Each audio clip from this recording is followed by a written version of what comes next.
Let's pause for a moment and open the door to the past, a world where every event holds a story, and every story invites us to see the world through a new lens. The beach is windy. Gray waves slap against the pebbled shore of what we now call Kent, and your sandals are already full of sand. Around you, Roman soldiers mutter in Latin, not entirely thrilled to be here. You squint at the gloomy coastline, trying to imagine what made Julius Caesar think this was a good idea. Because right now it's wet, it's cold, and the locals are staring at you like you're an alien. Which, to be fair, you kind of are. You're part of Caesar's first expedition to Britain. 55 BC, and while history books might make this sound like a grand campaign, it's more of a glorified scouting trip. Caesar's ships had trouble even landing thanks to strong tides and rocky beaches. And you lucky you get to jump into shoulder-deep water while holding a shield above your head. So, before you get comfortable, take a moment to like the video and subscribe, but only if you genuinely enjoy what I do here. And post your location and local time. I'm always curious who's out there listening. Wherever you are, I hope tonight brings you rest, comfort, and maybe a curious dream or two. And let's ease into tonight's journey together. You push through the water, reach the shingle, and immediately notice the locals don't appreciate surprise visitors. Spears fly. Chariots wheel past with tattooed warriors shouting things that sound like curses. Though, to be honest, you're no linguist. These are the Britons' tribal fierce and not exactly ready to roll over and welcome Roman roads just yet. The fighting is chaotic but not constant. There's more staring than stabbing. The Britons don't want to commit to full battle, and Caesar doesn't really want to stay. He's low on supplies, weather is awful, and his cavalry got separated in a storm. After a few skirmishes and some overly optimistic negotiation attempts, you're back on the boats nursing a sprained ankle and pretending this whole thing was just a test run. The next year, 54 BC, Caesar comes back because he's stubborn like that. This time he brings more legions and actual cavalry, though British weather is still British weather. He gets a little farther inland, forms a few alliances, wins some battles, but once again decides to bounce before things get messy. He doesn't establish any permanent Roman presence. No cities, no provinces. Just a few treaties and some war stories. Historians still argue whether Caesar's invasions were military probes, political PR stunts, or an expensive way to collect exotic souvenirs. One quirky tidbit. He probably exaggerated the whole thing in his commentaries, painting himself as a conquering hero despite, well, retreating. Twice. Another, the Britons he met already had contact with the Roman world via trade. So some of those angry chariot guys, they might have been wearing imported Roman brooches. Still, this brief visit sets the stage for something bigger. Britain is now on Rome's mental map, and you shivering on a muddy hillside holding a dented helmet and trying to brush eel out of your cloak have just witnessed the beginning of 4 centuries of messy, complicated entanglement. As you sail back to Gaul, the cliffs of Dover vanish behind you in the fog. You wonder if anyone will ever go back there. Surely not, you think. It's too rainy. But Rome remembers. And one day, so will Claudius. You're standing at the prow of another ship now, almost 100 years later, in the year 43 AD. This time you're not part of a hesitant excursion or a quick getaway. You're part of a full-blown Roman invasion. And leading it is Emperor Claudius, yes, the stammering, bookish Claudius, whom nobody expected much from. But surprise, he's about to pull off one of the most enduring occupations in Roman history. The coastline approaches again, only now you're part of a vast force 4 legions strong, plus auxiliaries, cavalry engineers, and a few rather confused war elephants. That's right, elephants, because Claudius wanted to make an entrance. There's debate over whether they were actually used in combat or just for shock and awe, but one thing's certain, the Britons were not expecting to see a massive tusked beast marching up their beach. Neither were you, frankly. You slog inland, following the path cleared by Vespasian and his legions. The resistance is fierce but fragmented. The native tribes still tribal, still painted, still fiercely independent, just can't match Rome's organization or siegecraft. At the Battle of the Medway, you witness a legendary feat: Roman troops swimming across the river in full armor to outflank the British forces. Probably not their favorite day, but the strangest moment comes when Claudius himself arrives weeks later. He doesn't ride in at the head of an army, he arrives by boat in state robes to accept the surrender of several British tribes. You don't see much fighting from him, but there's a lot of ceremony. Rome knows how to stage a performance. After a symbolic march into Camulodunum, modern Colchester, Claudius declares victory. A triumph is waiting back home. Statues will be raised, coins minted. Historians still argue whether Claudius actually needed to come to Britain. Some say he wanted to legitimize his rule with a flashy conquest. Others think it was just good PR. After all, nothing distracts the Senate like an emperor who conquered an island full of barbarians with blue faces and screaming women. Speaking of which, yes, the Britons remain defiant. Some tribes submit, others vanish into the forests and hills. You start building forts, roads, and supply lines.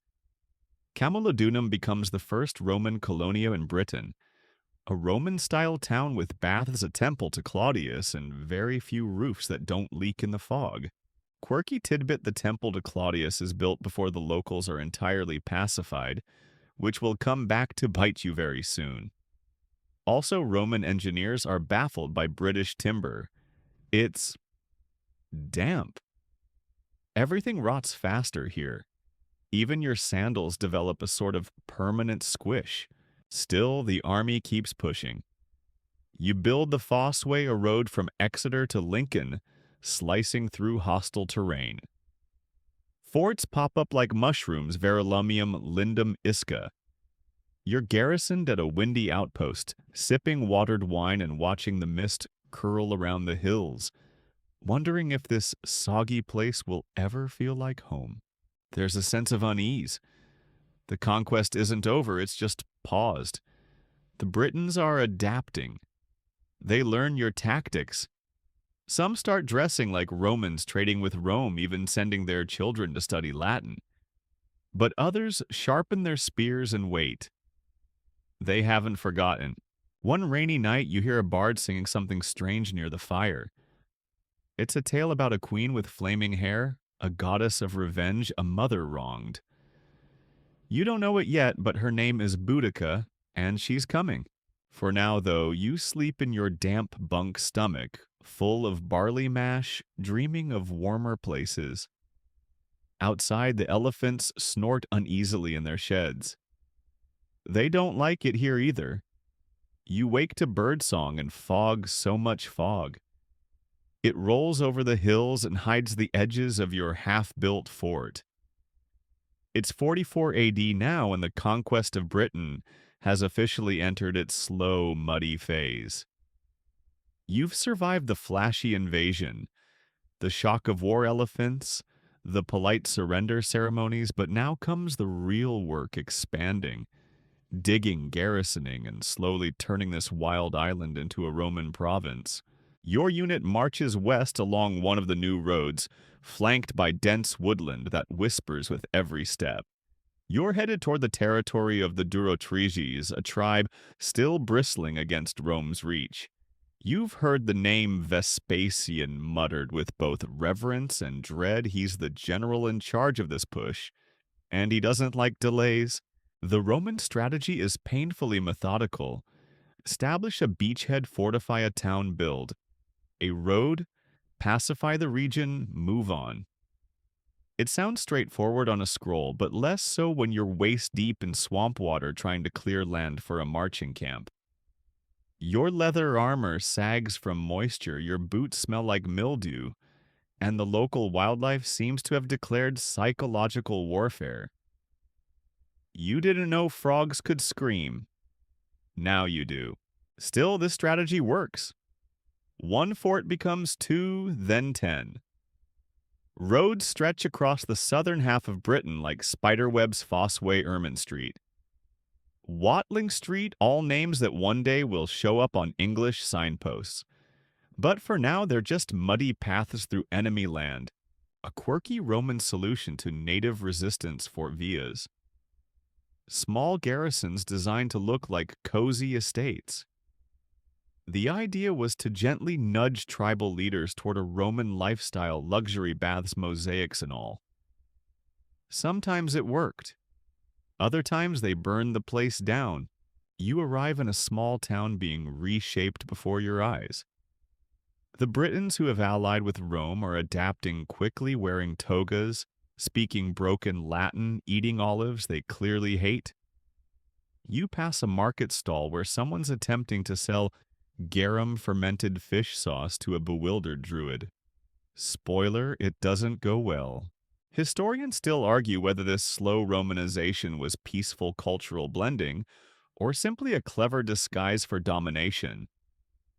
Either way, you're in the middle of it. You help erect temples to Jupiter next to sacred groves. You build amphitheaters where the locals used to gather for festivals. Sometimes they join in. Sometimes they disappear into the woods and don't come back. There's a strange rhythm to the work. The same patterns repeat: build a fort, secure the area, move farther inland. Repeat. You hear stories from units farther north, skirmishes, ambushes, weird lights in the sky. One officer insists he saw a deer the size of a house. He's reassigned to kitchen duty soon after, but not all is grim. You get stationed briefly at a villa near modern St. Albans. It has underfloor heating hypocausts, the engineer calls them. You don't understand the mechanics, but it's warm, and that's enough.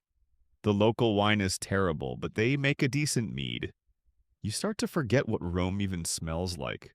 Then late one evening you spot movement at the tree line. Not enemy scouts, civilians, Britons young, cautious. Curious watching your garrison studying your routines. They're learning, that can't be good. And still the roads grow. 1,000 paces here, a milestone there. You carve Rome into the land like a tattoo. But you can't shake the feeling that the island is resisting not in open battle anymore, but in its bones. You send a letter home, still alive. Still soggy, roads getting better. You don't mention the druid who cursed your pickaxe or the ghostly voices some say they hear on the moors at night. Not everything fits neatly into a report. As you drift off, you wonder how far Rome will push. You haven't reached the end of the island yet. No one knows where it is, but you're pretty sure you'll find it eventually. Unless the island finds you first. The streets are on fire, again. You stagger through choking smoke, stepping over fallen tiles and broken cartwheels, the air thick with screams and soot. It's 60 AD, and the rebellion is no longer a rumor passed between legionaries over sour wine. It's real. It's Boudica. You'd heard whispers for weeks, discontent, unrest, the sense that Rome had pushed too far too fast. And then one day it wasn't whispers anymore. It was war cries. The Iceni, a tribe once considered loyal, reluctantly loyal, but still have exploded into open revolt. Their queen Boudica, once humiliated and flogged by Roman authorities, now leads a thunderstorm of vengeance. Her daughters were assaulted, her lands seized, her patience long gone. You hear the thunder of hooves before you see her. And then you do. Towering in her chariot hair, like a burning torch. Eyes filled with fire and grief, she screams curses in a tongue you don't understand, but you feel them anyway. And behind her, tens of thousands. Men, women, children, all armed, all furious. Camulodunum. The first Roman colonia, Rome's proud little outpost, is the first to fall. You arrived too late to help. The city was unprepared, its defenders poorly equipped the temple to Claudius, turned into a last-stand tomb. The garrison was overwhelmed. Survivors speak of flames so hot they melted stone and a silence afterward so complete it rang in the ears. Londinium is next. You've been sent there to help evacuate civilians. The governor Gaius Suetonius Paulinus has pulled the legions north to deal with a druid stronghold on the Isle of Mona. Bad timing in hindsight. Now Londinium's defenses are thin. He takes one look at the situation and makes a brutal call: evacuate what you can. Leave the rest. You lead a small group of terrified merchants and their families south through marshes as Boudicca's army descends. Behind you, the city burns. You don't look back. Historians still argue whether Suetonius made the right decision, was abandoning Londinium's strategic sacrifice, or cowardly failure. Either way, the city was wiped from the map, as was Verulamium shortly after. 3 cities gone, perhaps 70,000 Roman citizens and allies dead. Some say the roads turned red. Some say Boudicca sacrificed prisoners to Andraste, her war goddess. You don't know if it's true, but you don't dismiss it either. One quirky tidbit: some Britons reportedly thought Roman buildings were alive monsters of brick and tile that had to be killed. It sounds absurd, until you remember that temples and forums weren't just architecture, they were symbols. Symbols of the empire that had taken everything from them. You regroup with the legions at a location lost to time somewhere along Watling Street. Suetonius has drawn up a tight formation in a narrow defile flanked by woods protected at the rear. The classic Roman tactic: funnel the enemy, hold the line, let discipline triumph over numbers. Boudicca's forces outnumber you by a lot. Some say 10-1, others say more. They even brought their families in wagons to watch what they assumed would be a slaughter. They were right, just not in the way they expected. The battle begins with the scream of 1,000 throats. They charge. You brace. You remember every drill, every punishment from your centurion, every hour spent marching under armor. And somehow it works. The wedge formations hold. The flanks stay tight. The Britons break against you like waves on rock. It's brutal. You try not to look at faces. Just helmets. Just shields. Just keep the rhythm. When it's over, the wagons are overturned. The fields are silent, and Boudicca no one's sure. Some say she poisoned herself rather than be taken. Others claim she vanished into the woods, her chariot sinking into legend. The rebellion ends, but something changes. The illusion of control is gone.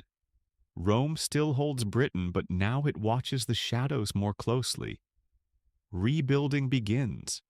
Londinium rises again, stronger, more fortified, a monument, not just to power, but to fear. Quirky detail you overhear from a fellow soldier. Some of the new streets in rebuilt cities are deliberately curved, not for function, but superstition. Straight streets, some say, invite straight attacks. You return to your post, older now, more tired, a little haunted. You dream of that chariot sometimes, flaming hair, the scream of vengeance. You wonder if Boudicca was a villain, a hero, or both. Whatever she was, she proved one thing. Even the might of Rome can tremble if the right voice calls. The city smells of damp stone and roasted chestnuts. You walk its streets straight, paved wide enough for 2 carts to pass, with the faint echo of sandals and distant hammers in the air. Londinium has risen again. It's 70 AD now, and Roman Britain is settling into its strange, uneasy rhythm. After the chaos of Boudicca's rebellion, you'd expect the city to shrink back. But no, Londinium comes back bigger, brasher, bolder. The streets are replanned, more defensible. The Forum is rebuilt with taller columns. A new basilica rises, one of the largest in the Western Empire. And surrounding it all are houses, shops, bathhouses, and a growing port buzzing with trade. You help unload amphorae of Spanish oil and North African garum from creaky river barges. Traders yell in Latin, Greek, and a few Celtic dialects. Roman Britain is becoming something unusual, not just a conquered land, but a cultural cocktail. Inside the city, you almost forget you're in Britain. The baths are warm, the wine is passable, and there's even a local poet who recites Virgil with a surprisingly good accent. You pass a baker selling honeyed bread shaped like Saturn. You duck into a domus with mosaic floors and heated walls, and yet, just a few miles out, the forest is still there. Watching, waiting, whispering. One fringe tidbit. Some Roman settlers swear that the mist around the Thames has a personality that it knows who's foreign. Whether or not it's true, you notice that the fog clings a little longer around newly arrived legates. Make of that what you will. Historians still debate how thoroughly Romanized the population became. Coins, pottery, architecture all scream Rome. But personal letters found decades later reveal something else: local names, mixed with Roman ones, custom still whispered in corners. Old gods hidden under new altars, you see it too. In one home, a family prays to Minerva in the morning and then leaves offerings at a mossy stone in the woods that no one talks about. The blending goes beyond religion.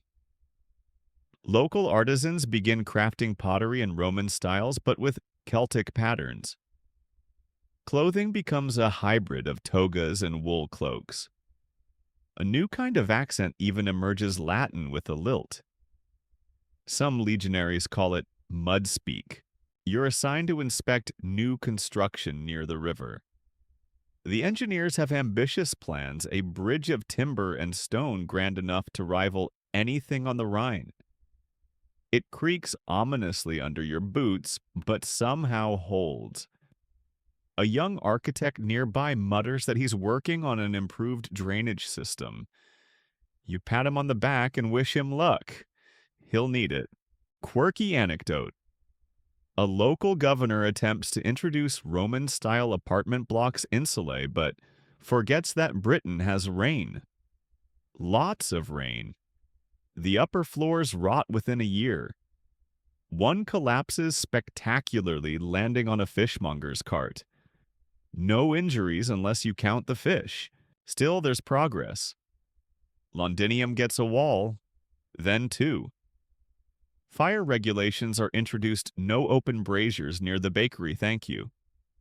A fire brigade is established, though it's mostly just bored legionaries with buckets and grudges. Trade booms. Ships crowd the Thames, and you meet merchants who've never even seen Rome, but make fortunes off Roman goods. One sells painted glass from Cologne, another offers sheep dyed blue, something you're pretty sure no one asked for. And beneath it all, something stirs. Not danger, not rebellion, just change. The sense that Britain is no longer just a province. It's becoming part of the empire's bloodstream. You sit at a tavern one evening, sipping weak wine beside a half-retired centurion who swears his cousin saw a sea monster off the coast of Cornwall. You nod politely. He also insists the monster had Roman columns growing from its back. You stop nodding. That night, you walk the streets of Londinium feeling the stones underfoot. They're uneven in places, rushed in others, but solid.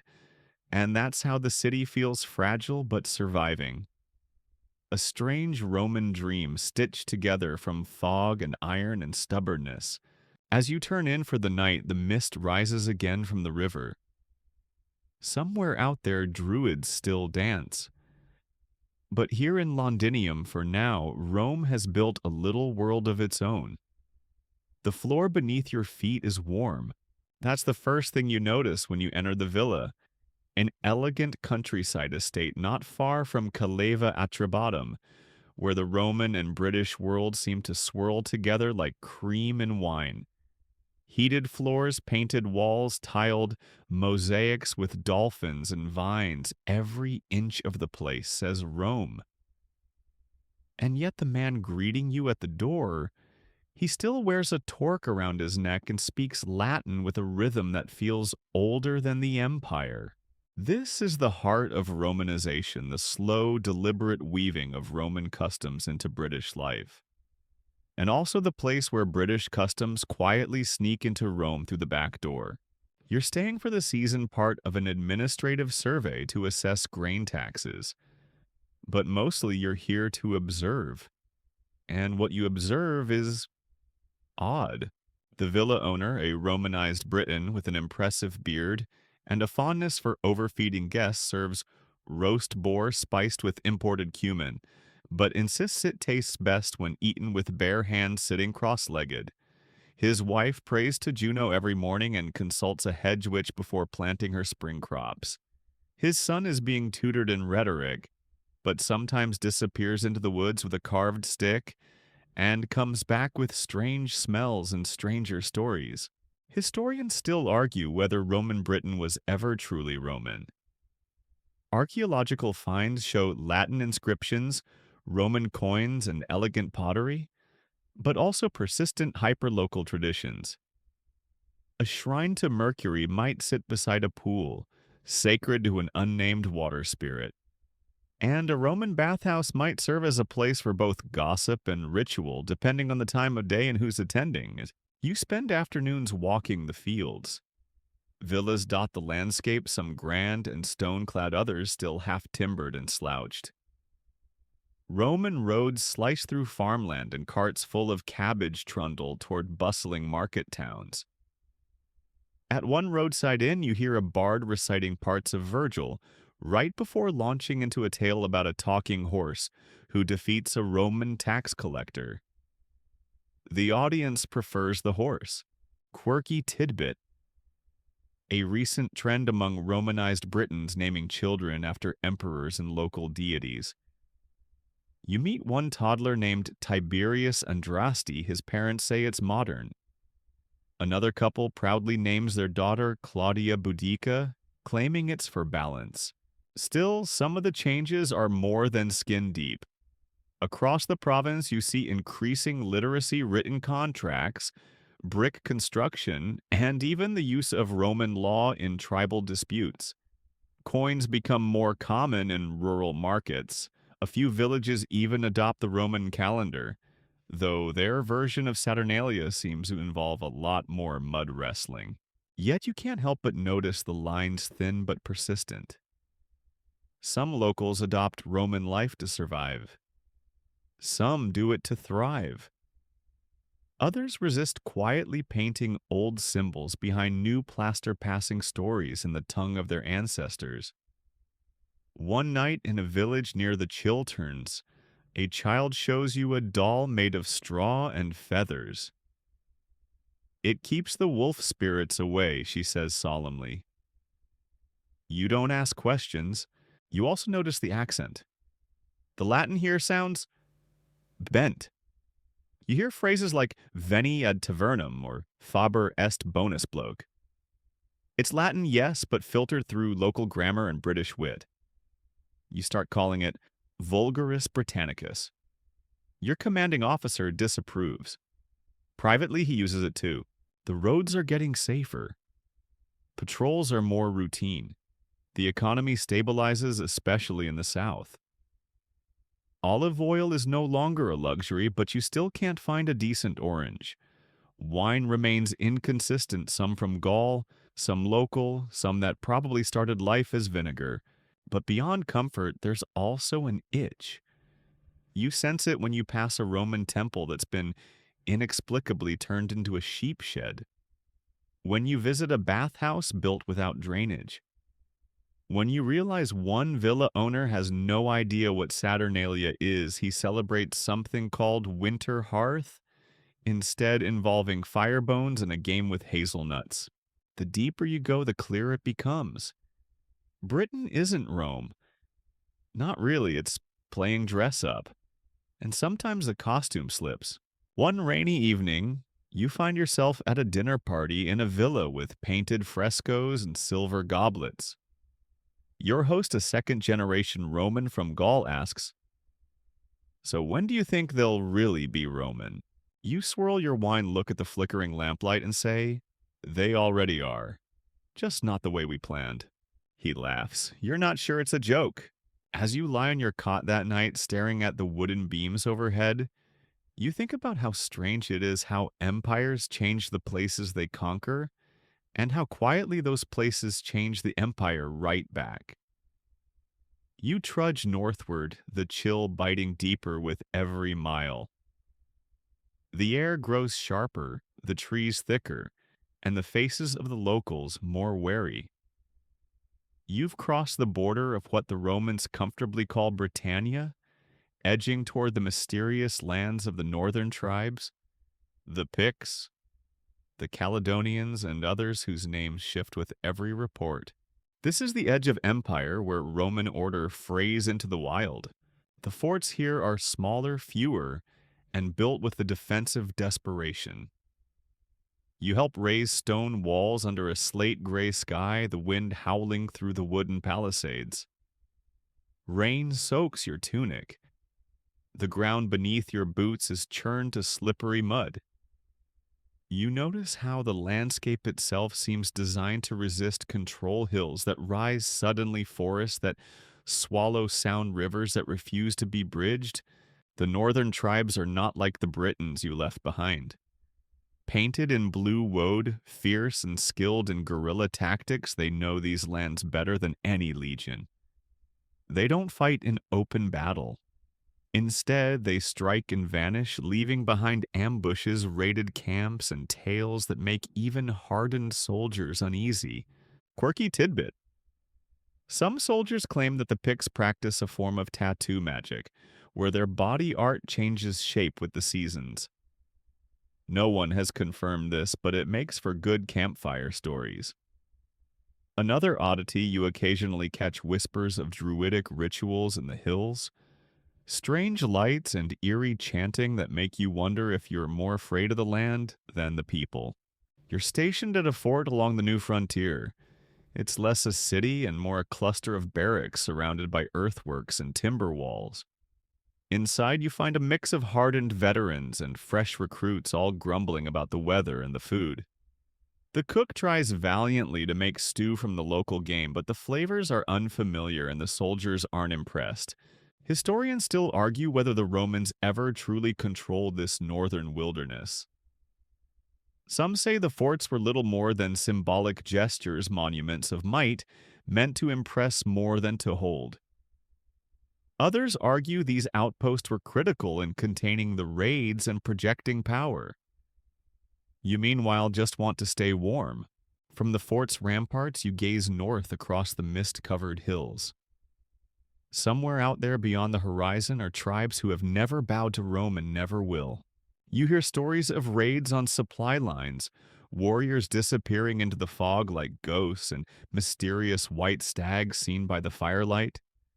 Soldiers swear that the land itself fights against you, and that the spirits of the old world linger stubbornly in these hills. One evening, your centurion brings news the emperor orders a wall. Not just a fence, but a massive stone barrier stretching across the land, marking the empire's furthest limit.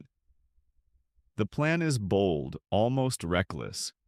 It will take years to build and cost countless lives. You prepare your tools ready to lay the first stones. The project is more than military. It's a statement stone and mortar shouting, "This far and no farther." But as you work, you can't help but wonder what will happen when the wall is finished. Will it keep the barbarians out, or trap something even worse inside? The wind howls again, and somewhere in the darkness a wolf answers. You stand knee-deep in cold mud, the wind biting through your woolen cloak as you watch the first stones of Hadrian's wall being set in place. It's 122 AD, and Emperor Hadrian has ordered the construction of this colossal boundary, a stone and turf fortification stretching roughly 73 miles from the River Tyne in the east to the Solway Firth in the west. It's not just a wall, it's a statement. The work is grueling. You haul stones heavier than your shield pitch sod into place and build mile castles, every Roman mile small forts to house garrisons of soldiers who will live in constant vigilance. You watch engineers debate the best way to drain the boggy ground, while legionaries grumble about the ever-present rain that turns everything to sludge. Quirky tidbit. Some soldiers claim the wall attracts strange creatures, giant rats the size of cats, or eerie green lights that flicker along the ramparts at night. Most dismiss these tales as campfire nonsense, but a few swear they've seen shadows moving in ways no human could manage. Historians still argue whether Hadrian's Wall was primarily defensive, a customs border to control trade, or even a psychological barrier to mark the edge of Roman civilization.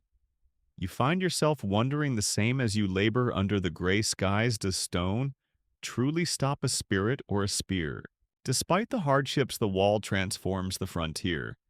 Forts like Vindolanda and Housesteads grow from simple earthworks into complex military hubs, bustling with soldiers, craftsmen, traders, and sometimes families. You see markets spring up, taverns filled with loud laughter and a strange mix of Roman discipline with northern ruggedness. Living on the wall is a challenge. Food supplies often run low. Rain seeps through the stonework. Boredom gnaws at the men. To keep spirits up, the legionnaires hold gladiatorial games and sometimes wild animal hunts, though catching anything larger than a fox is rare. A rumor circulates that one fort once received a shipment of lions, but they either escaped or never existed. The truth is lost in the mist.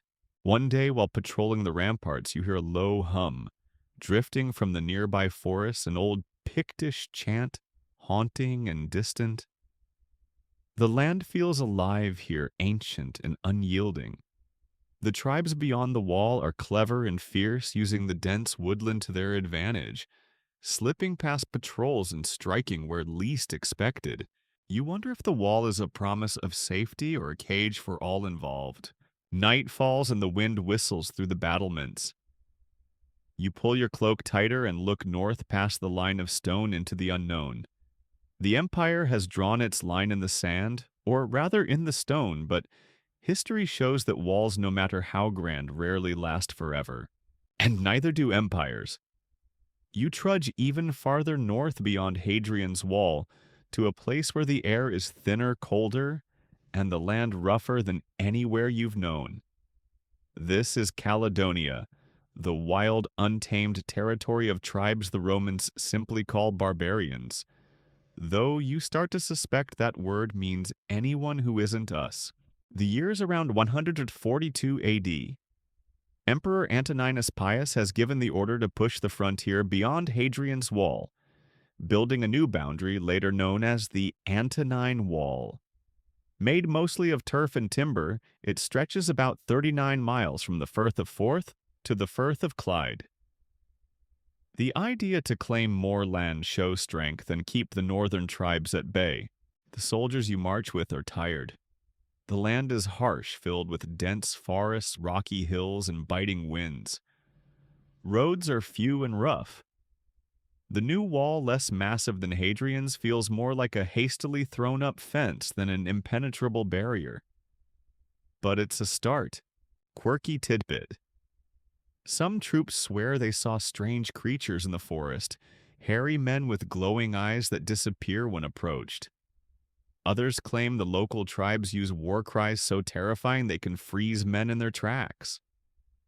You're skeptical, but a few nights the forest noises keep you awake. Historians still debate whether the Antonine Wall was a serious military effort, or mostly a political gesture. Some say it was an ambitious attempt to expand Roman control, while others argue it was too thinly manned to be effective. What you do know is that it didn't last long. Rome would abandon it less than 2 decades later, retreating back to Hadrian's Wall. Life along the Antonine Wall is a precarious balance of construction and combat. You build forts every few miles, patrol dense woods, and try to keep supply lines open. The locals are hostile, launching raids, setting ambushes, and never quite giving up. You learn to be wary of every shadow and every sound. The frontier here feels alive, breathing unpredictable. The tribes know every hidden path, every secret spring. You hear tales of druidic rituals in the night of shamans who curse Roman spears and bless Pictish warriors. You wonder how much of it is myth, how much is true. Amidst the tension, small moments of humanity shine through. You trade with local merchants, bartering Roman goods for rare furs and honey. You share a meal with a Briton who tells stories of great kings and ancient gods. You even hear whispers of peace talks, though they rarely last. As the years pass, the Antonine Wall becomes a symbol not of conquest, but of limits. Limits of power, of endurance, and of empire.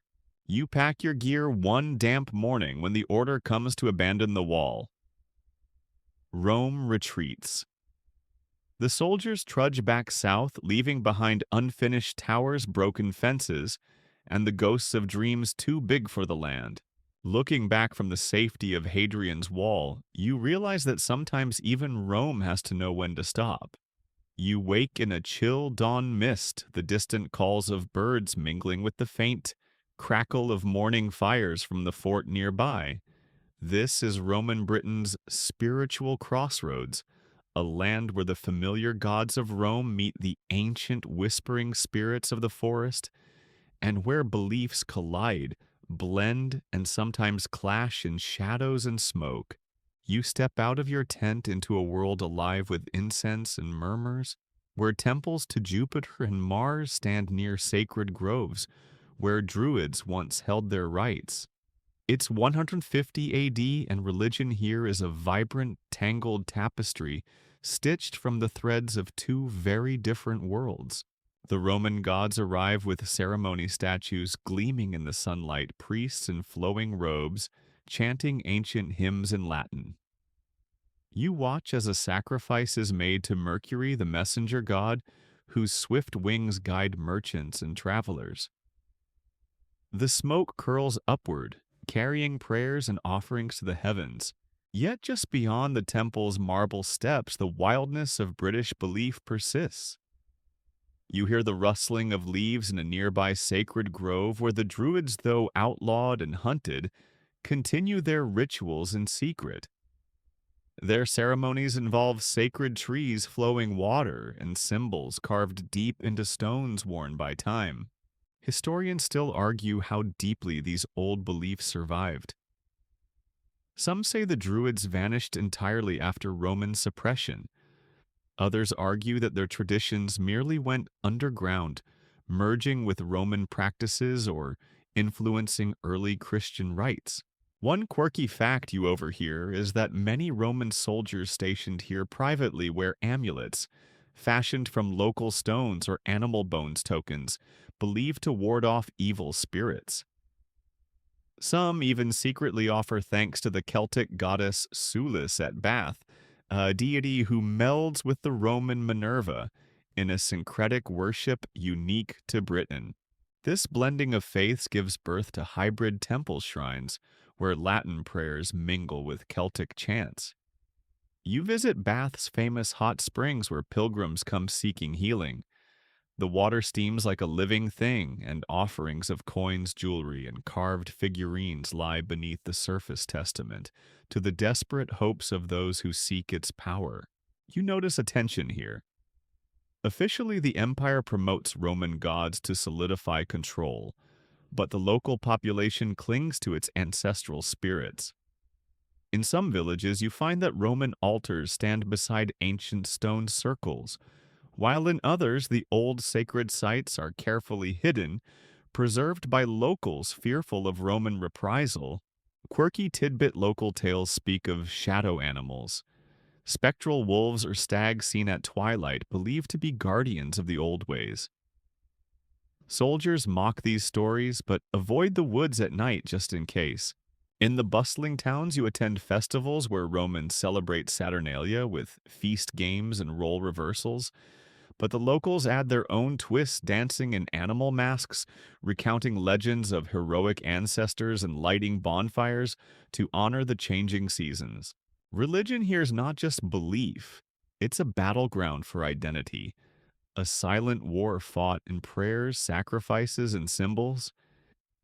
It shapes alliances and stokes resentments, colors daily life, and offers comfort in uncertain times.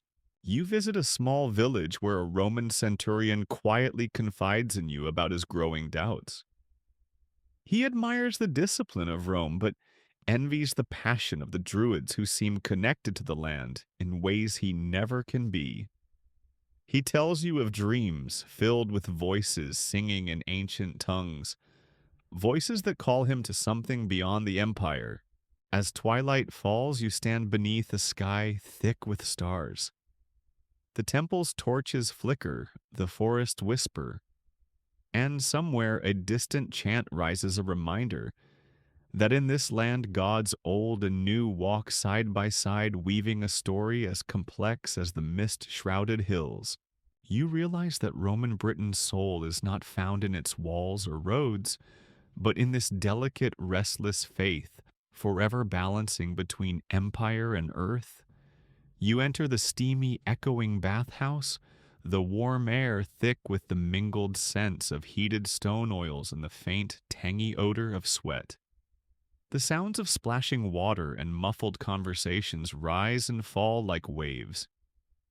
Around you, Romans unwind from the day's labor, their voices low with gossip, laughter, and the occasional clatter of a dice game. This is town life in Roman Britain, a blend of order luxury and an undercurrent of old customs that still ripple beneath the surface. You settle onto a marble bench, dipping your feet into the warm pool. Nearby, a vendor hawks watered wine, often more water than wine, but the illusion is enough. The air is alive with stories of merchants seeking fortune, soldiers longing for home, and locals who navigate this new world on their own terms. Historians still debate how Roman daily life truly became in towns like Verulamium or Aquisulis. Archaeological finds reveal homes with underfloor heating and glass windows, but also evidence of native pottery styles and lingering Celtic traditions. It's a daily dance of assimilation and resistance. At one corner of the bathhouse, you overhear a heated debate. A Roman trader argues with a local druid over the price of a sacrificed chicken. The druid insists the bird's feathers were the wrong color, rendering the ritual invalid. The trader rolls his eyes, muttering about superstitions and barbaric nonsense. Yet the two will meet again tomorrow at the marketplace, trading goods and perhaps grudging respect. Quirky tidbits: some bathhouses have secret rooms where, according to whispered rumors, illicit meetings happen, whether political plotting, forbidden romances, or druidic rites disguised beneath the guise of Roman bathing rituals. No one admits to knowing the truth. You notice that even here religion lingers in unexpected ways. Statues of Roman gods watch over the pools, but small tokens left in crevices, carved animals, coins, and small figurines hint at Celtic offerings. In some spots, you see the faint outline of old symbols, scratched into stone hidden beneath layers of Roman plaster. Outside the bathhouse, the town pulses with life. Markets overflow with goods from across the empire: olive oil from Spain, wine from Gaul, spices from the east. You barter for pottery and cloth, watching children dart through alleys painted with Roman graffiti and local Celtic symbols alike. In the evening, the taverns fill with voices raised in song tales of conquest and legends of heroes both Roman and British. The blend of cultures is not always harmonious. You hear of families divided, some embracing the new ways, others clinging fiercely to the old. The tension is a quiet hum beneath the noise. One local storyteller, an elderly woman, captivates a group with a tale of a hero who wears a lion's skin and wields a sword that shines with the light of the gods. Is he a Roman god or a Celtic warrior? She never says, leaving listeners to wonder. Life in these towns is a study in contradictions. Roman baths sit beside ancient sacred springs. Latin legal codes govern disputes, but tribal elders still hold sway in family matters. You witness festivals where Saturnalia's revelry mixes with ancient seasonal rites, wild dances, animal masks, and fires that burn into the night. You become friends with a local craftsman, a potter, who incorporates Celtic knots into Roman-style amphorae. He tells you that this fusion is their way of surviving, taking what is useful from Rome while keeping the soul of Britain alive. Quirky anecdote, you learn that some merchants sell Romanized charms, small statues of gods with Celtic features hoping to appeal to both settlers and natives. Sales are surprisingly good. You watch the sun set over tiled roofs and smoke-streaked chimneys, feeling the pulse of a town caught between worlds. Here the empire's reach is tangible, but so is the stubborn heart of a land that refuses to be wholly conquered. As night falls, you return to the bathhouse's quiet pools, reflecting on how life continues, not just surviving, but adapting in this strange corner of the Roman world. You wake to the sound of distant thunder, the sky heavy with dark clouds that promise rain. It's another day in Roman Britain, but the calm veneer is starting to crack. Rebellions flicker, diseases spread, and the weight of empire feels heavier with each passing year. The steady drumbeat of progress is interrupted by whispers of unrest in the shadow of calamity. You find yourself stationed in a garrison town where the mood is tense. The soldiers grumble about pay delays and supply shortages while locals eye the legionaries with a mixture of fear and resentment. The distant echo of past revolts, Boudicca's fury, the northern raids looms like a warning. You wonder how long the fragile peace can hold. Historians still debate the causes of this instability. Was it Rome's overreach, local resistance, economic strains? Perhaps a mixture of all. What's certain is that the empire here is not invincible. One morning news arrives of a new outbreak plague, they say. The disease spreads quietly, at first slipping through crowded towns and damp forts. You watch as sick soldiers or isolated families mourn silently and markets slow.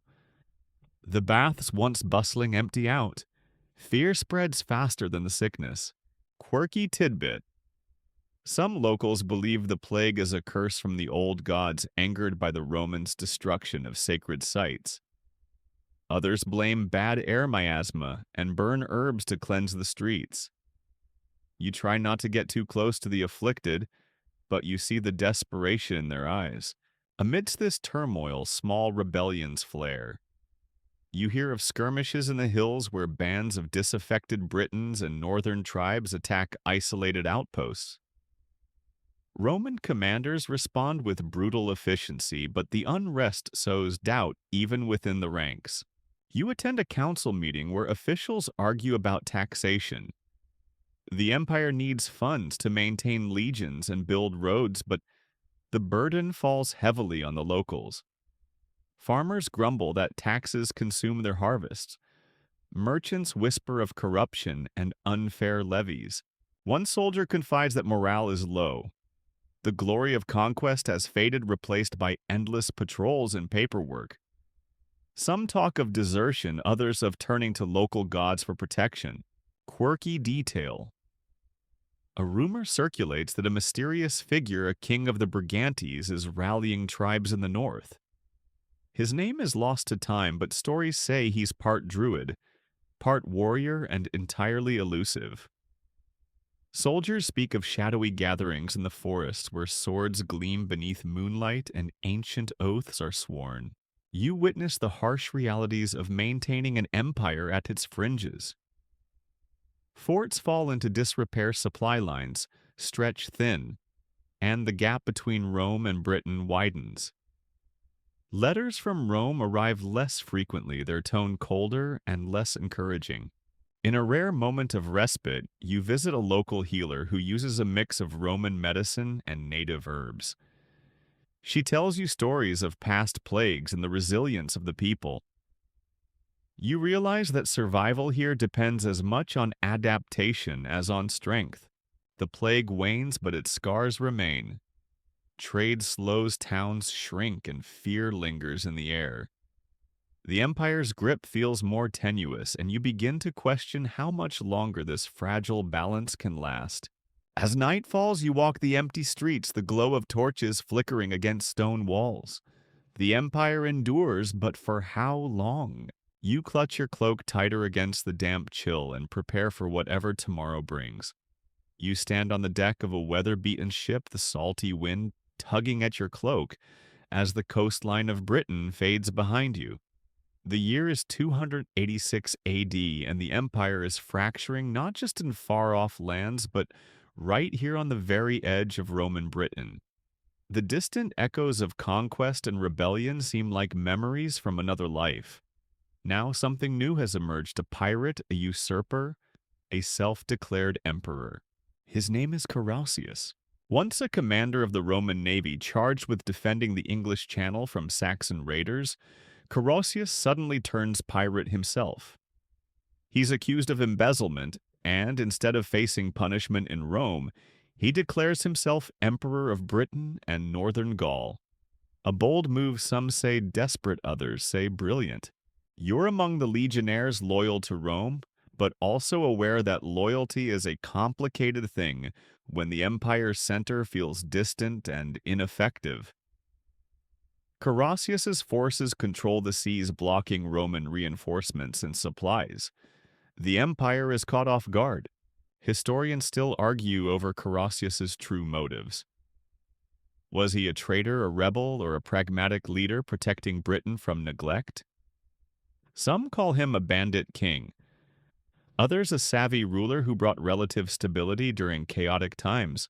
You hear stories of his court lavish feasts decorated with coins bearing his likeness, propaganda proclaiming a new golden age.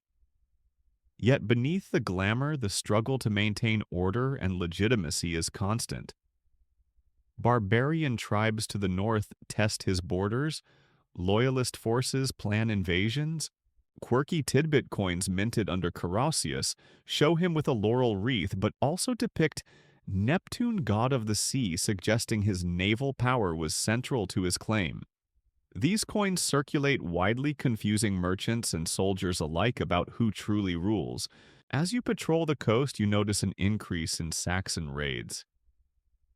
The pirates seem more interested in trading with barbarians than fighting them. The frontier feels less like a line and more like a blur. The empire's response is slow and fractured. Several generals vie for control in Gaul and Italy, distracted by internal power struggles. Britain becomes a semi-autonomous realm caught between loyalty and survival. You witness how Carausius strengthens defenses, rebuilds fortifications, and maintains order with a mix of Roman discipline and local pragmatism. His navy patrols the seas, keeping Saxons at bay better than any imperial fleet. Yet his rule is precarious. Assassination plots rival claimants, and the constant threat of invasion shadow his reign. When he is eventually assassinated by his finance minister Electus, the chaos intensifies. You find yourself caught in the aftermath, loyalists, rebels, and mercenaries vying for control. The legions from Rome launch a campaign to retake Britain. Battles erupt, towns change hands, and the island feels more like a chessboard than a province. The local population is weary. Some welcome the return of Rome. Others see it as the return of old oppressors.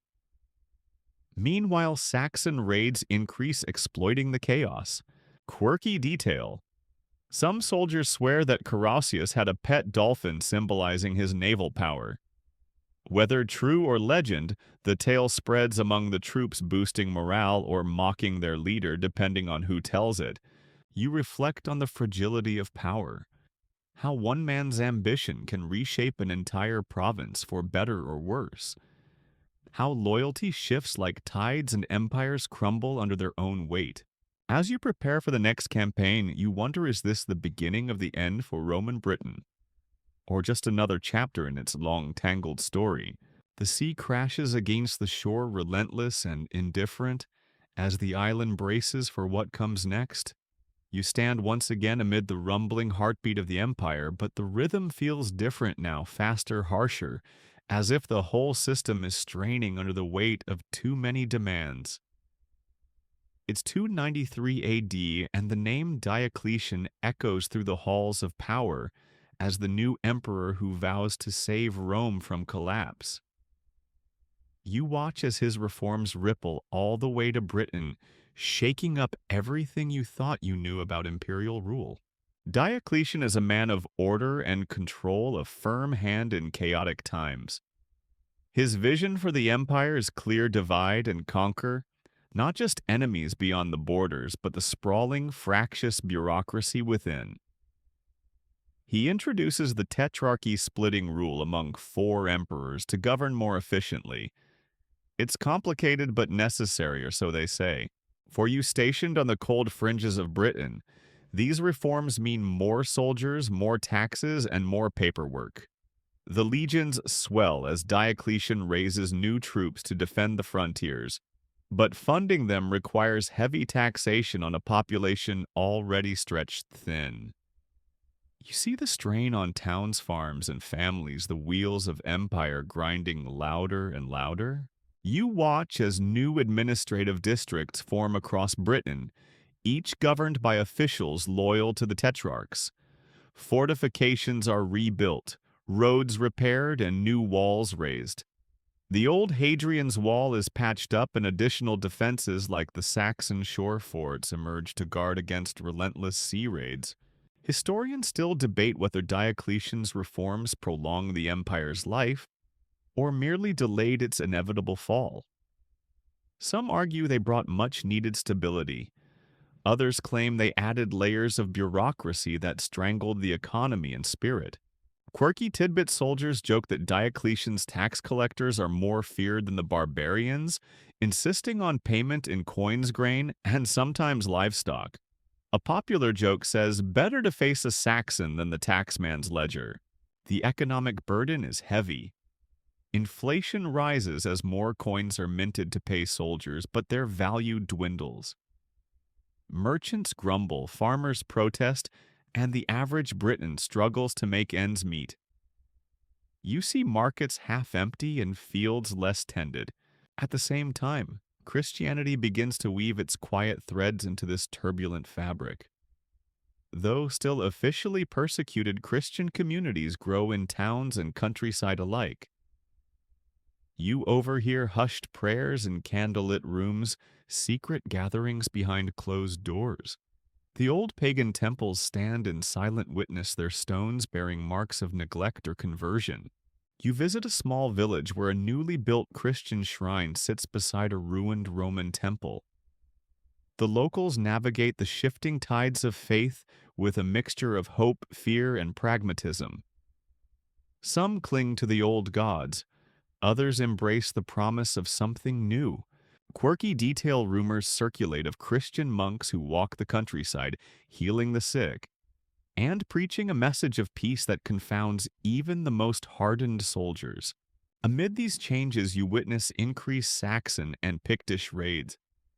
The empire's borders are under siege on multiple fronts, and the military is stretched thin. Supply lines falter. Garrisons are undermanned. The once mighty legions struggle to maintain order. You are dispatched to repair coastal defenses, patrolling the Saxon shore forts that ring the eastern and southern coasts.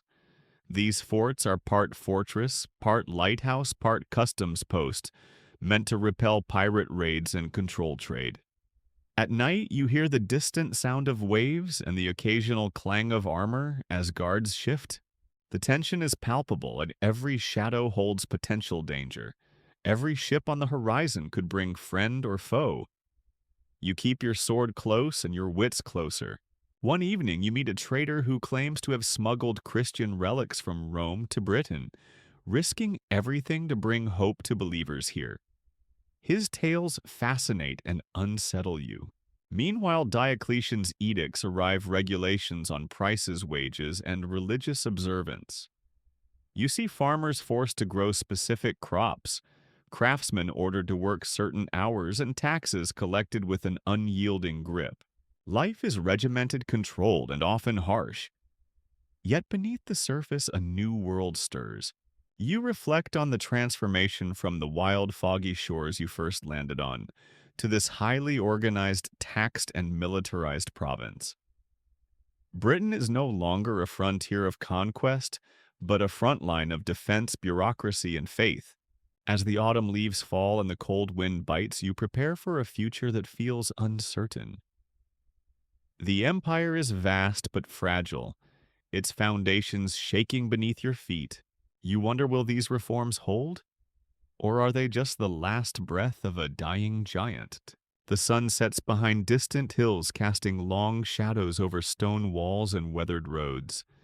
The empire endures, but the world it built is changing faster than anyone can grasp. You find yourself walking cautiously through the narrow, twisting streets of a provincial town, dimly lit by flickering oil lamps and the occasional torch stuck haphazardly into a wall. It's the late 3rd century AD, and the familiar pantheon of Roman gods is quietly giving way to something new. Something that both challenges and reshapes the spiritual landscape of Roman Britain. Christianity is arriving, but it's still secretive, fragile, and sometimes dangerous.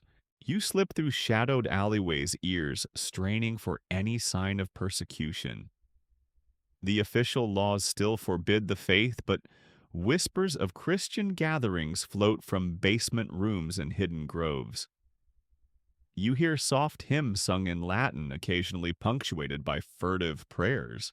These early Christians meet in small groups, wary of betrayal yet bound by a growing hope. Historians still argue how rapidly Christianity spread through Roman Britain and how deeply it penetrated various social layers. Some believe it remained confined to small urban enclaves. Others argue it seeped quietly into rural areas, blending with older beliefs. One curious detail you overhear some British Christians adopt: local customs celebrating feasts that mirror pagan festivals, but with new meanings. For example, Samhain becomes All Saints' Day. The ancient bonfires transform into Christian vigils. The faith is a shapeshifter adapting to the soil and culture of the island. You meet a young Christian woman named Livia who speaks openly about her faith, though only to trusted friends. She describes the warmth and comfort it brings amidst the empire's turmoil, a promise of salvation beyond the chaos of taxes, wars, and plagues. Quirky Tidbit, a traveling preacher you encounter, tells stories of miraculous healings and martyrs whose faith inspired entire villages. Some locals dismiss these tales as fanciful, others find courage in them. Yet the arrival of Christianity is not without conflict. Pagan temples still dominate towns, and priests resist the new religion fiercely. In some places, you witness clashes, both verbal and physical, between adherents of the old gods and the new faith. You hear rumors of secret baptisms by river at dawn, of crosses carved beneath floorboards, and of coded symbols left on doors to protect believers. As the centuries progress, you notice churches replacing temples, cemeteries growing larger, and Christian symbols slowly appearing on coins and public monuments. The transition is gradual and uneven, reflecting the complex dance between tradition and transformation. Meanwhile, the empire's grip weakens. You see fewer soldiers patrolling distant roads. Tax collectors grow more desperate. Saxon raiders strike more boldly along the coasts, and local leaders begin to assert their independence. In one town, you witness a gathering where Roman officials and local Christian leaders negotiate for peace and protection. It's a fragile alliance forged out of necessity rather than trust. Quirky anecdote: a local bishop is said to have argued with a Roman governor over the fate of pagan priests insisting on mercy. The governor reportedly replied, "Mercy is a luxury we cannot afford. The tension between faith and power is palpable. You attend a secret service held in a converted villa. Candles flicker, voices rise in prayer, and you feel the weight of history pressing down. This is not just a new religion. It's a revolution in how people understand life, death, and community. As you leave, the dawn breaks, casting pale light over worn cobblestones and silent ruins. The old gods watch silently while the cross rises quietly in their shadows. You realize that Roman Britain stands at a crossroads, not just political or military, but spiritual. The empire may falter, but faith persists, shaping the island's future in ways even the most powerful emperors cannot control. You find yourself standing on a windswept shore as dawn breaks the salty air, thick with the scent of seaweed and the distant cries of seabirds. The year is 350 AD, and the waves carry more than the cold chill of the North Sea they bring raiders. Saxons, pirates, a relentless tide of danger that has turned Britain's once bustling coasts into battlegrounds and watchpoints. Roman Britain is no longer the well-ordered province it once was. The empire's strength has waned, its legions stretched thin, or recalled to defend more critical centers. Here on the edge, you and your comrades face a new threat that is both swift and brutal. You patrol the crumbling cliffs near the Saxon shore forts, old Roman installations now pressed into service against the growing wave of Saxon raids. The forts themselves are battered, their walls scarred by years of siege and neglect. The men are weary, the supplies sparse. Historians still argue how effective the Saxon shore defenses were. Some suggest they slowed the invaders, buying time for local forces to organize. Others argue they were little more than symbolic gestures, unable to stem the flood.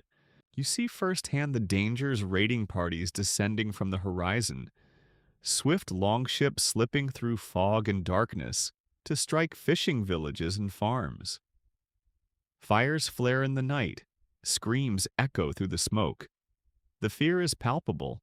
Quirky tidbit locals whisper of a Saxon leader nicknamed the Raven, whose black sails and ruthless tactics have earned him both fear and respect.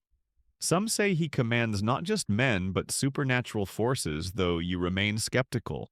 You join hurried efforts to repair broken walls, shore up defenses, and train militias from the local population. The alliance between Roman soldiers and native Britons grows complex, sometimes cooperative, sometimes fraught with suspicion. In towns, the marketplace buzzes with uneasy activity.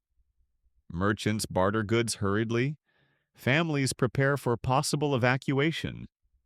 You hear rumors of secret escape routes and hidden stashes of weapons. You witness clashes not only with Saxon raiders but also internal strife. Local warlords rise, seeking power amid the chaos. Roman authority weakens, replaced by fragmented rule. Loyalty shifts as survival becomes the priority. One day you receive word of a naval battle off the coast. The Roman fleet, thin and battered, attempts to intercept Saxon ships. The engagement is fierce but inconclusive. The Saxons slip away, their ships lighter and faster. Quirky detail. After the battle, sailors speak of a ghostly ship seen drifting near the shore, its sails torn and crew vanished. Some believe it a bad omen, others a trick of the mist. You travel inland where communities brace for raids and skirmishes. You meet a family whose home was spared only because the head of the household negotiated a fragile truce with a local Saxon leader. Such arrangements are precarious and often temporary. Amid the turmoil, Christianity continues its quiet expansion. Churches offer sanctuary, and bishops sometimes act as diplomats between warring factions. You attend a council where Roman officials and Christian leaders discuss defense strategies, an uneasy alliance born from necessity. Despite the hardships, life persists. Fields are sown, children grow, and festivals continue, albeit subdued. The island's people are resilient, adapting to a world where borders blur and old empires fade. You reflect on the irony: the invaders who once terrified are becoming neighbors, sometimes even allies. The line between Roman and Saxon is less clear. As night falls, you stand watch over a coastline dotted with flickering fires and watchtowers. The sea is restless, the horizon uncertain. You clutch your sword and prepare for whatever dawn brings. The age of Roman Britain is waning, but the story is far from over. The cold wind bites harder as you trudge along the battered ramparts, the sky heavy with gray clouds that threaten rain. The once proud forts are worn down, their stones chipped and moss-covered, the wooden gates swollen and creaking. It's late in the Roman era, around 380 AD, and the empire's presence in Britain feels fragile, as if it could slip away with the next storm. You move among weary soldiers and local levies, all tasked with one grim mission: hold the line. But the line itself is fraying. You patrol the last Roman defenses forts like Richborough and Portus Lemanus, watching for signs of Saxon invaders, Pictish raiders, and internal rebellion. The military hierarchy is crumbling. Commanders are fewer, supplies scarcer, and morale fragile. Many soldiers long for home or for a cause worth fighting for. The empire's support from Rome is dwindling. Letters arrive less frequently, often vague or dismissive. Resources are funneled elsewhere, leaving Britain to fend for itself. You witness the strain as taxes increase, tensions rise, and local leaders assert more control. Historians still debate how organized these last defenses truly were. Some claim they represented a last desperate stand. Others see them as symbolic gestures, thinly manned outposts more about appearance than actual control. You visit a fort where the commanding officer laments the lack of reinforcements and the growing independence of local warlords. These warlords, once Roman allies or tribal chieftains, now act as de facto rulers, collecting taxes, raising militias, and negotiating with raiders. The empire is no longer a distant authority, but a fading memory. Quirky tidbit soldiers tell tales of ghost legions, units that vanished mysteriously or disbanded quietly without orders, leaving empty barracks and rumors of betrayal. Whether truth or superstition, such stories undermine morale. Amid the chaos, you see attempts to maintain order, local councils meet, laws are enforced, and Christianity spreads as a unifying force. Bishops wield more influence than military commanders in some towns, negotiating peace and stability. One day you receive word of the Honorius letter, a famous dispatch from the Western Roman Emperor Honorius. In it, Rome essentially tells Britain to look after itself, withdrawing support and abandoning the province. The news is a blow, a signal that the era of Roman Britain is ending. You watch as communities prepare for this new reality. Forts are abandoned or fortified by locals. Some leaders proclaim independence. Others seek alliances with the Saxons or Picts. The transition is chaotic. You witness battles not just against invaders, but among former allies, struggles for power in a land without a central ruler. Quirky detail legends arise of a last Roman governor, sometimes called Lucius, who tried to rally remaining forces but vanished into legend. Some say he retreated to the hills with loyal followers, others that he became a folk hero or villain.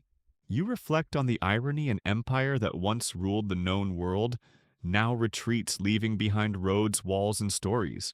The people of Britain begin to forge a new identity: part Roman, part native, part something new altogether. As the sun sets on the horizon, you stand atop a crumbling wall, feeling the weight of history pressing down. The age of Roman Britain is fading, but the land's story continues, shaped by the echoes of legions and the whispers of tribes. You draw your cloak tighter and prepare to face a world without Rome. The morning mist clings low over the hills as you read the letter again. Faded ink on fragile parchment, bearing the imperial seal from Honorius himself. It's 410 AD, and this dispatch isn't just paper. It's a decree that changes everything. Take care of your own defenses, it says. Rome can no longer protect you. In other words, you're on your own. The empire's heartbeat has faltered. Britain, once a jewel of Roman power, is being cut loose, left to weather the coming storm without imperial aid. You absorb the weight of that truth as you walk through the streets of a city once vibrant, now shadowed by uncertainty. Fortifications still stand, though many crumble from neglect. The legions you once knew are thinner, replaced by local militias, mercenaries, and citizen soldiers. The military hierarchy is fracturing. Some commanders declare independence, others seek alliances with former enemies. Historians debate how coordinated this withdrawal truly was. Some argue Rome's decision was deliberate, a strategic retreat to consolidate power elsewhere. Others suggest it was chaotic, leaving Britain vulnerable to invasion and internal collapse. You witness the consequences firsthand. Saxon raids increase in frequency and ferocity. Pictish tribes press harder from the north. Former allies turn suspicious eyes, darting for advantage in the power vacuum. Quirky tidbit local lore speaks of a mysterious figure known as Ambrosius, a leader rising from the ashes of Roman Britain to unite the scattered peoples. Whether myth or reality remains unclear, but his name sparks hope among many. Trade falters as merchants fear the seas and the once bustling ports grow quiet. Markets shrink. Goods become scarce. Yet life persists in strange new forms. Villages fortified with hastily built ramparts, communities governed by local chieftains or Christian bishops. You join a council where elders debate their next moves. Some advocate continued resistance against invaders. Others suggest accommodation or migration. The choices are grim and the future uncertain. Quirky detail tales circulate of Roman ghosts seen wandering ruins at night, soldiers still guarding walls lost between worlds. These stories comfort some and terrify others. Christianity gains ground as a unifying force, its bishops wielding increasing influence in governance and diplomacy. Churches become centers of refuge and community amid chaos. Amid the turmoil, you reflect on the legacy of Rome and Britain. The roads, the walls, the laws, and the culture that shaped this land. But now that legacy is a foundation for something new, something undefined. The letter from Honorius is both an end and a beginning, a stark reminder that empires rise and fall, but people endure. As dusk settles, you stand beneath a sky heavy with stars, feeling the weight of history and the fragile hope of a land poised on the edge of transformation. You brace yourself to step into a new chapter, one unwritten, unpredictable, and alive with possibility. The sun sets behind rolling hills dusted with heather as you make your way through a landscape both familiar and strange. The empire has withdrawn, but Britain remains a patchwork of ruined Roman towns, emerging tribal kingdoms and scattered villages, clinging to old ways and new hopes. This is the twilight of Roman Britain, a place where identities blur, and the future is as foggy as the moors. You wander among ruins where once proud basilicas now lie broken mosaics, shattered beneath moss and grass. Roman roads cracked and overgrown still trace lines through the countryside connecting settlements that are slowly changing, adapting. The stones speak of an empire past, but the people who live here are forging something different. The old Roman order has fractured. Local chieftains, some Romanized, others fiercely native, rule their territories with varying degrees of cooperation and conflict. Some towns declare independence, others fall under the sway of ambitious warlords or rising Saxon leaders. The boundaries are fluid, contested, and often violent. Historians still debate how much Roman culture survived in this transition. Some argue that Romano-British traditions persisted in law, language, and religion, influencing the emerging medieval kingdoms. Others believe the fall was abrupt with little continuity. You visit a settlement where Roman and Celtic customs blend, a community holding Christian services in a stone church built over a pagan sacred site. The villagers speak a mix of Latin-derived words and native tongues their songs, carrying echoes of both Rome and the Old World. Quirky tidbit, you hear of craftsmen weaving Roman-style brooches alongside traditional Celtic designs, selling them to travelers as symbols of a shared heritage. The fusion is visible in art, language, and daily life. Trade routes have shifted. Coastal communities trade with Saxon kingdoms across the sea, while inland markets bustle with goods from diverse origins. The economy is fragile but persistent, based on barter coin and mutual aid. Political power is unstable. Alliances form and dissolve rapidly. Marriages seal ties, and battles for supremacy reshape the landscape. You witness the rise of new kings, some claiming descent from Roman officials, others from tribal ancestors. Among the people stories flourish of heroes who fought both Romans and barbarians, of mysterious figures like Arthur, who might unite or divide. These legends weave fact and fiction into a tapestry that binds communities and inspires hope.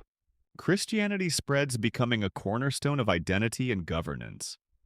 Monasteries emerge as centers of learning, art, and diplomacy.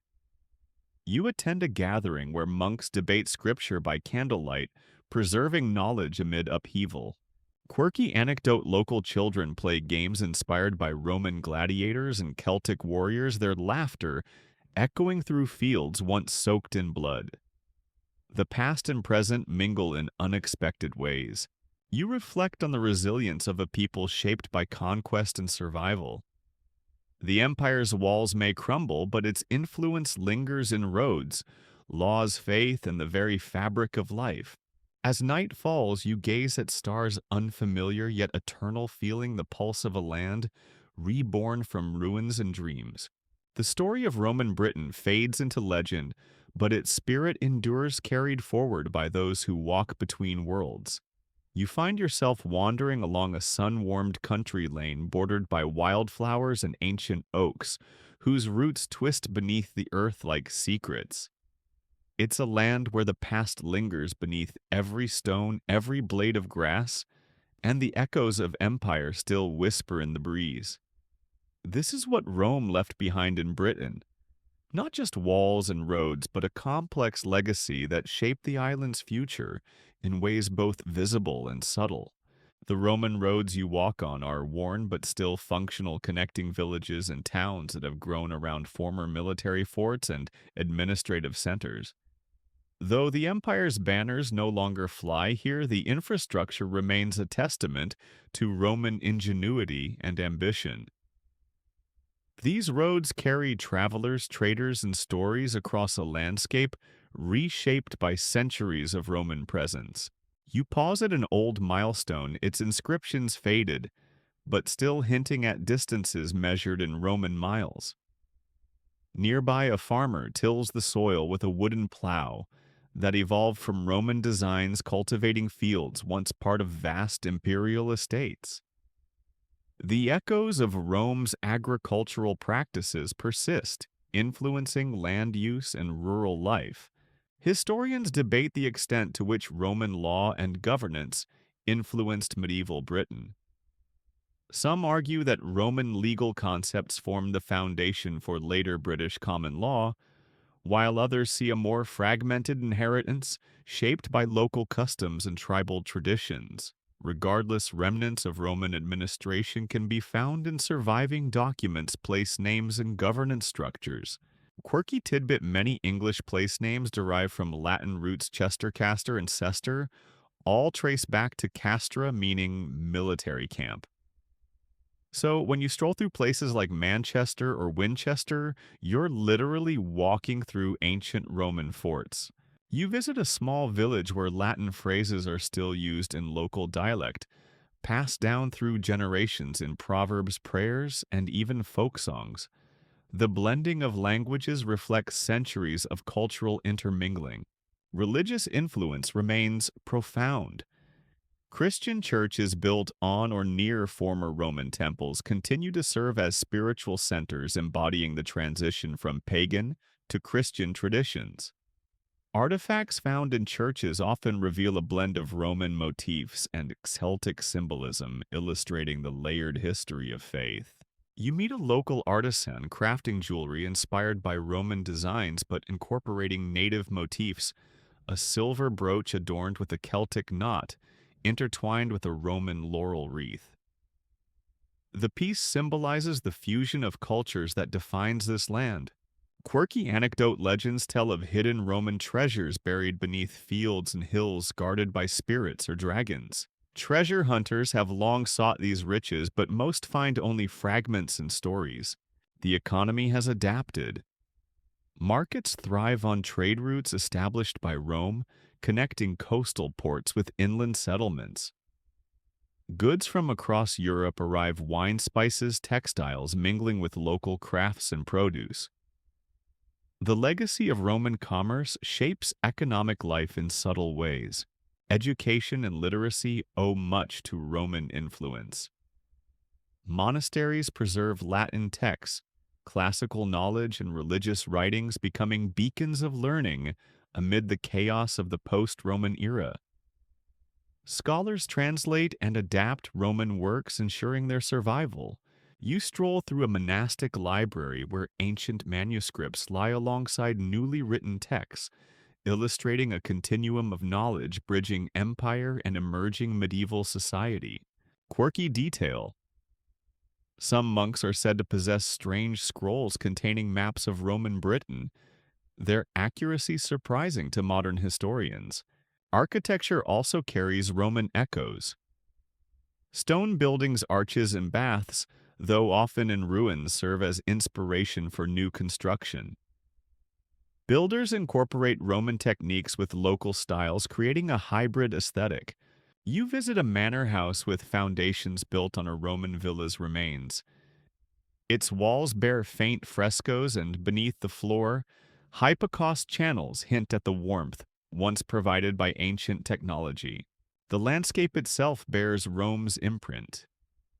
Aqueducts, wells, and drainage systems, though often damaged, influence water management. Some rivers still follow courses altered by Roman engineering. Quirky anecdote villagers tell of a mysterious Roman ghost who appears on misty mornings, leading travelers safely through treacherous marshes. As you reflect on all these traces, the roads, laws, language, faith, and more, you realize that Rome's departure was not an end, but a transformation. The empire's legacy became woven into the fabric of Britain, shaping its identity, culture, and destiny. The land you walk is a palimpsest written and rewritten by centuries of change.